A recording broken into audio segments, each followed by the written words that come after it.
मैं क्यों इतना ज़्यादा एम्फसाइज करती हूँ इनर वर्क पर और शैडो वर्क पर, क्योंकि ये जो हमारे अंदर का जो हिडन स्ट्रेस है ना, ये हमारी इस बॉडी में मैनिफेस्ट हो जाता है, हमारी इस बॉडी में इलनेसेस और डिसईजेस देता है। इसी की कॉन्सेप्ट को एडवोकेट करती है एक बुक जो मेरी फेवरेट है, that is when the body says know the cost of hidden stress. अब इसकी जो पिक्चर है मैं स्क्रीन पर लगा दूंगी। अब ये बुक मुझे इतनी पसंद क्यों है? क्योंकि ये बहुत सारे ऐसे कॉन्सेप्ट्स को बताती है, समझाती है, जो कि मैं अपने इनर वर्क और शैडो वर्क में यूज कर रही हूँ बहुत सालों से। लेकिन इस बुक ने ना एक्चुअली बहुत अच्छे अच्छे एग्जाम्पल्स के साथ, थ्योरी के साथ, एक्सपेरिमेंट्स के साथ ना इस पर्टिकुलर कॉन्सेप्ट को और भी ज्यादा पावरफुल कर दिया है। गैबोर माटे इसके राइटर हैं। गैबोर माटे खुद बहुत सारे ट्रॉमास से अपने चाइल्डहुड में ना गो थ्रू हो चुके हैं, तो ही नोज कि क्या होता है पेन, क्या होता है स्ट्रेस, क्या होती है इलनेसेस, और वो किस तरीके से आपकी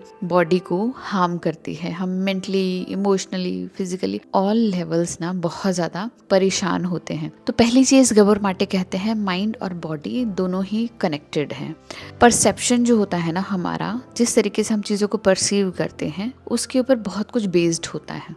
लेट सपोज किसी ने मुझे कोई बात कही, लेकिन उस बात को अगर मैं नेगेटिवली परसीव कर रही हूँ तो मेरी बॉडी में एक स्ट्रेस आएगा, एक ट्रिगर आएगा, बहुत ही अनकंफर्टेबल फीलिंग आएगी। लेकिन वही मैं उस बात को इग्नोर कर रही हूँ कि कोई बात नहीं, it doesn't matter, this has nothing to do with me, तो वो चीज मुझे कुछ भी फील नहीं कराएगी, मुझे कोई स्ट्रेस नहीं देगी। तो ये मेरे परसेप्शन के ऊपर डिपेंड करता है कि जो मेरे एनवायरनमेंट में हो रहा है, मेरी बॉडी उस पर कैसे रिएक्ट करेगी। और जैसे ही हमारी बॉडी रिएक्ट करती है, एक्चुअली बॉडी में बहुत कुछ इंटरनली, इमोशनली चल रहा होता है, जो कि टाइम के साथ हमारी इस फिजिकल बॉडी में मैनिफेस्ट हो जाता है। अगर वो स्ट्रेसफुल है तो ये स्ट्रेस मैनिफेस्ट हो जाएगा as any disease. We know very well, और मैं अपने ऑलमोस्ट हर वीडियो में कहती हूँ, जिन चीजों को हम एक्सप्रेस नहीं करेंगे, जिनको हम सप्रेस करते जाएंगे, ये सारी चीजें ना टाइम के साथ हमारी बॉडी में ना एक घर बना लेगी। ये हमारे नर्वस सिस्टम को भी डिसरेगुलेट कर देगी, क्योंकि देयर इज समथिंग जिसको नर्वस सिस्टम जो है अभी तक बहुत डेंजरस मान रहा है, उसको सपोर्ट नहीं कर रहा है। तो हमारा नर्वस सिस्टम डिसरेगुलेट होगा, हम कॉन्स्टेंटली फाइट एंड फ्लाइट में जाएंगे, बिकॉज देयर इज समथिंग जो कि अनहील्ड है। और जब तक हमारे अंदर अनहील्ड चीजें रहेगी ना, तब तक वो हम ट्रिगर होते रहेंगे। बाहर से कुछ ना कुछ छोटी मोटी चीजें हमें ट्रिगर करती रहेंगी, हम ट्रिगर होंगे। लेकिन अगर हम सेल्फ रिस्पॉन्सिबिलिटी नहीं लेंगे तो व्हाट विल हैपन, हम रिएक्ट कर जाएंगे। जब हम रिएक्ट करते हैं, व्हाट विल हैपन, हम एक नेगेटिव कर्मा के लूप में फंस जाते हैं। एंड हम सेल्फ रिस्पॉन्सिबिलिटी नहीं लेते हैं, हम उस सेल्फ रिस्पॉन्सिबिलिटी से तो बच जाते हैं, लेकिन हम बाहर की जो कर्मास है उसमें एंगेज हो जाते हैं, जो कि हमारे लिए बिल्कुल भी अच्छे नहीं है। तो हमें सेल्फ रिस्पॉन्सिबिलिटी लेनी चाहिए थी, हमने वो ली नहीं, और हमने अपने वुंड्स को हील किया नहीं। तो जिससे क्या होगा, ये वुंड हमारे अंदर रह जाता है और वो टाइम टू टाइम हमें ना अफेक्ट करता ही रहता है। यहाँ पर गैबोर माटे ये बताते हैं, जो विमेन होती हैं, मोस्टली विमेन, बहुत सारे स्ट्रेसेस को अपने अंदर डालकर बैठ जाती है, उनको एक्सप्रेस नहीं करती। मे बी ड्यू टू उनको वो एनवायरनमेंट नहीं मिलता, वो पार्टनर नहीं मिलता, या उन्हें सेंस ऑफ जजमेंट रहता है, जिसकी वजह से वो अपने आप को एक्सप्रेस नहीं करती फुल्ली, और वो स्ट्रेस को अपने अंदर लेकर बैठ जाती है, जिससे ना बहुत सारी फीमेल्स में ऑटो इम्यून डिसीजेज हो जाती हैं। उनका जो इम्यून सिस्टम है वो उन्हीं के ऊपर अटैक करने लग जाता है। तो हमें क्या करना चाहिए, जब भी हम स्ट्रेस्ड आउट होते हैं, we should speak to someone, जो कि एक सेफ स्पेस है। Nowadays there are so many counsellor, coaches जो आपकी हेल्प कर सकते हैं, जो आपको सुन सकते हैं अगर आपके घर वाले उसको समझ नहीं पा रहे हैं। I have been gone through many times in my life जहाँ पर I was not able to express, क्योंकि मुझे ये लग रहा था कि my partner will not understand, my parents will not understand, my kids will not understand. And जब मैंने इन चीज़ों को उन लोगों के सामने एक्सप्रेस किया जो ये जानते थे, it felt so good and they help me कि मुझे इन इमोशंस को कैसे प्रोसेस करना है, मुझे अपनी परसेप्शन को कैसे चेंज करना है, मुझे कैसे खुद को हील करना है। तो venting out is good and only good when we are venting out in front of a person जो कि healed है, जो कि रेगुलेटेड है, जो कि एक सेफ स्पेस है। लेकिन अगर हम गलत जगह पर वेंटिंग आउट करते हैं, गलत जगह पर एक्सप्रेशन करते हैं, तो बहुत ज्यादा कॉन्सिक्वेंसेस हमें झेलने पड़ सकते हैं, नेगेटिव कॉन्सिक्वेंसेस हमें झेलने पड़ सकते हैं, क्योंकि पीपल विल नॉट अंडरस्टैंड अस। तो सबसे अच्छा तरीका, जो बेस्ट तरीका यही है, अगर आपके अंदर कुछ ऐसा है जो आप एक्सप्रेस करना चाहते हैं, either talk to your friend who is a safe space for you, और hire someone to listen to you and help you to process all those emotions. मैंने अपने बहुत सारे वीडियोस में शेयर किया हुआ है कि ये जो स्ट्रेस है, इंटरनल स्ट्रेस है ना, हमें कांस्टेंट फाइट एंड फ्लाइट में रखता है। ये कांस्टेंट फाइट एंड फ्लाइट क्या करता है, हमारे इम्यून सिस्टम को ना बहुत ज्यादा वीक करता जाता है। यही बात इस बुक में गैबोर माटे ने बताई है कि हमारा जो इंटरनल स्ट्रेस है ना, हमारी इस इम्यून सिस्टम को ना वीक करता जाता है। क्योंकि कभी कभी होता है, ये हमारा इंटरनल स्ट्रेस होता है ना, ये हमारा परसीव्ड स्ट्रेस भी होता है। कुछ चीजों को हम परसीव कर लेते हैं डेंजर, तो उसी के अकॉर्डिंग हमारी बॉडी ना रिएक्ट करने लग जाती है।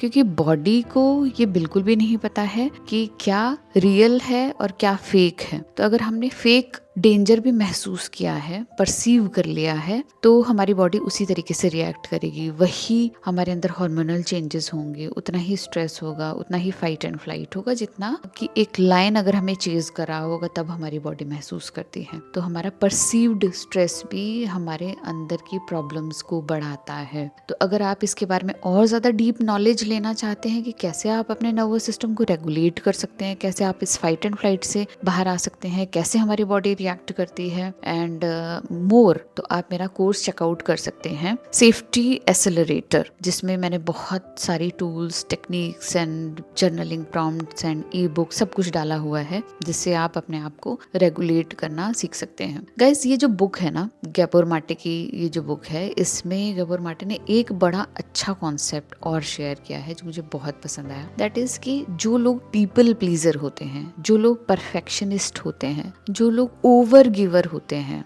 ये लोग सबसे ज्यादा इम्यून वाइज चैलेंज होते हैं। इनको डिसीजेस सबसे ज्यादा होती है। इधर it can be mental disease और it can be a physical disease. कैसे, अब इसको समझाया है कि जब कोई एक बच्चा पीपल प्लीजर बनता है फ्रॉम वेरी स्टार्टिंग, तो क्यों बनता है? वो इसलिए बनता है क्योंकि उसे पता है अगर वो बनेगा, वो एक्सप्रेस करेगा जो वो है, देयर मे बी चांसेस कि उनके जो केयर गिवर हैं, उनके आसपास रहने वाले लोग हैं, वो उनसे नाराज हो जाए, वो उसे सपोर्ट ना करे, उसे वैलिडेट ना करे, अपने ट्राइब में ना रखें, जिसकी वजह से वो अपना वल्नरेबल एस्पेक्ट को छोड़ देता है, अपने रियल एस्पेक्ट को छोड़ देता है, और वो बनने की कोशिश करता है जिससे लोग खुश होते हैं, जिससे उसकी पीपल प्लीजिंग की टेंडेंसी बढ़ जाती है। लाइक स्कूल्स में बच्चे अपने टीचर्स को प्लीज करने की कोशिश करते हैं, घर पे अपने पेरेंट्स को, फैमिली मेंबर्स को प्लीज करने की कोशिश करते हैं, ताकि उन्हें वो बेनिफिट मिल जाए उनसे, या फिर उन्हें सेंस ऑफ सपोर्ट मिल जाए, वैलिडेशन मिल जाए, और वो अपने ट्राइब में उसे बहुत अच्छे से रख ले, उनकी हेल्प करें। सेकेंड चीज, जो परफेक्शनिस्ट होते हैं, कोई इंसान परफेक्शनिस्ट इसलिए बनता है क्योंकि चाइल्डहुड में ना उसे बहुत ज्यादा क्रिटिसाइज किया जाता था फॉर हु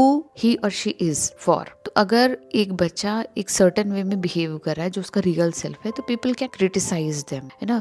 लोग कहते हैं कि इस तरीके से मत करो, ऐसा कर रहे हो, अच्छा नहीं है, बुरा है, जिससे क्या बच्चा अपने आप को मोल्ड कर लेता है और कोशिश करता है कि वो गलतियां ना करे जिसको उसके घर वाले नहीं चाहते या फिर सराउंडिंग के लोग नहीं चाहते, और वो क्रिटिसाइज ना हो, वो जज ना हो, इसलिए ना वो एक परफेक्शनिस्ट बन जाता है कि जब मैं कोई गलती करूंगा ही नहीं तो लोग मुझे जज नहीं करेंगे, मुझे क्रिटिसाइज नहीं करेंगे। लेकिन एक्चुअली वो बन जाता है जो वो है नहीं। इसी तरीके से होता है ओवर गिवर भी इसलिए बनते हैं ताकि हम उनको प्लीज कर लें, ताकि वो लोग हमें अपने ट्राइब में रख लें। तो ये जो पीपल प्लीजर होते हैं, ओवर गिवर होते हैं, परफेक्शनिस्ट होते हैं ना, एक्चुअली ये रियल सेल्फ नहीं होता लोगों का, ये just for the sake of validation and for this comfort होता है कि हम लोगों में अच्छे से सरवाइव कर पाए, इसलिए हमारी टेंडेंसीज जो है ना बन जाती हैं। लेकिन यही टेंडेंसीज जो है ना उस इंसान को मेंटली या फिजिकली या इमोशनली लेवल पर परेशान कर रही होती है, उसको डिसीजेस दे रही होती है। डिसीजेस इसलिए क्योंकि एक अंदर ना कॉन्फ्लिक्ट चल रहा है। आप तो ये रियल यू हो, लेकिन आप बन क्या रहे हो ये, तो इन दोनों एस्पेक्ट के बीच में ना एक इनर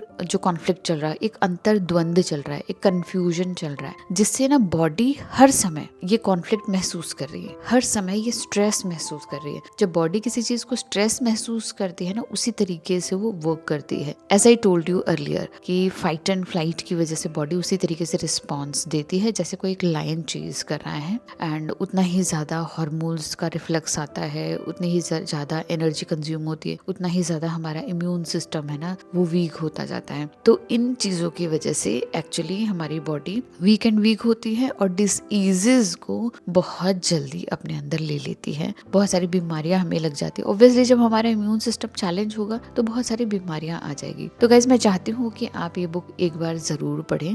और एट लास्ट मैंने इस बुक को 2 पॉइंट्स के साथ कंक्लूड करूंगी। नंबर 1 की जिसको आप हील नहीं करेंगे, आपकी बॉडी उसको डील करने के लिए ना बहुत सारी डिसीजेस पैदा कर लेगी। आपकी बॉडी की जो इलनेसेस है ना, वो आपकी बॉडी आपको कह रही है नो। अगर आप नो नहीं कहेंगे ना, आपकी बॉडी डिसीजेस के फॉर्म में वो नो दिखाएगी। नंबर 2 चीज की जो आपके अंदर भरा हुआ है, जो इमोशंस भरे हुए हैं, जो आपने एक्सप्रेस नहीं किया है, वो आपको एक्सप्रेस करना चाहिए। अगर आप एक्सप्रेस नहीं करेंगे तो ये प्रॉब्लम टाइम के साथ बढ़ती जाएगी और ये डिसीज जो है आपके अंदर घर करती जाएगी और पूरी बॉडी को, हर चीज को बुरी तरीके से ना इम्पैक्ट करेगी। तो आपको एक्सप्रेस करना आना चाहिए। अगर आप एक्सप्रेस नहीं कर पा रहे हैं तो try to find out a safe space and no बोलना स्टार्ट कर दीजिए। इन द स्टार्टिंग ही वल्नरेबल बनना स्टार्ट कर दीजिए। Do not think about people at all, think about yourself first. खुद को प्रायोरिटाइज कीजिए। तो 2 चीजें हैं, जिसको आप नो नहीं कहेंगे ना, बॉडी डिसीज के फॉर्म में नो कहेगी। दूसरा, अपने आप को प्रायोरिटाइज करना शुरू कर दीजिए। गाइज आई होप आपको आज का ये वीडियो अच्छा लगा। अगर अच्छा लगा तो प्लीज लाइक कीजिएगा, चैनल को सब्सक्राइब कीजिएगा। मिलते हैं ऐसे इंटरेस्टिंग वीडियो में, तब तक के लिए बाय।